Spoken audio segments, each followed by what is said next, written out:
Alternatif muzika başqaruvchilar orta ko'p tugilmaydi. Balki shungadir. Konsert umuman uyushtiruv darajasini yaxshi deb ayta olaman, chunki Kreml yor bo'yinda bo'luvi, xalq ko'p bo'luvi, odatdagi Bauman Kamal teatri yonidagi kabi tugil, ilki vaqtlarda boshqa yillarni akabagida.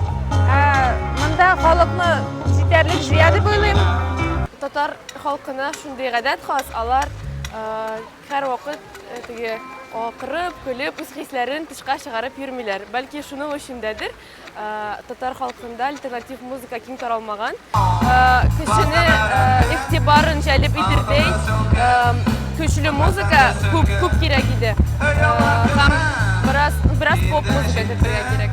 Tatar yoshlar uchun nima deb qaramayman bu konsertlarni. U butun kishiga oshiq bo'lgan, chunki biz nega bunday konsertni yaxshi biz ochiq havoda, shunday tilak bildirdik. Birinchi oylik ham bu konsert bo'yicha ishladik, chunki bizning fikrimizcha bu tatar muzikasi u butun Qozondagi kishiga oshiq.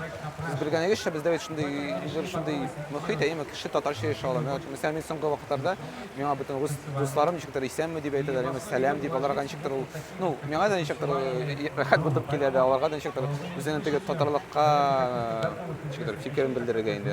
Bu bekita informatsiyadan, masalan, bizni bir qachon radioga qo'ymaylar, televizorda bir ko'rsatmaylar, maxsus ravishda albom, masalan, Askarning chiqdi albomi, unda hatto bir kichkina retsenziya chiqdi, bir saytda chiqmadi, men anglamayman.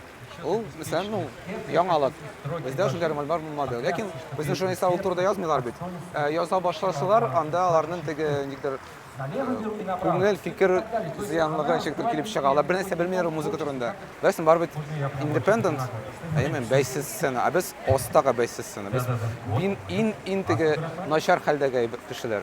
Biz shunday izlasa biz og'ir kishilarga bilmaymiz. Biz bilmayman, jazo kelib kelganmizga shunday. Tatar shishirlarga.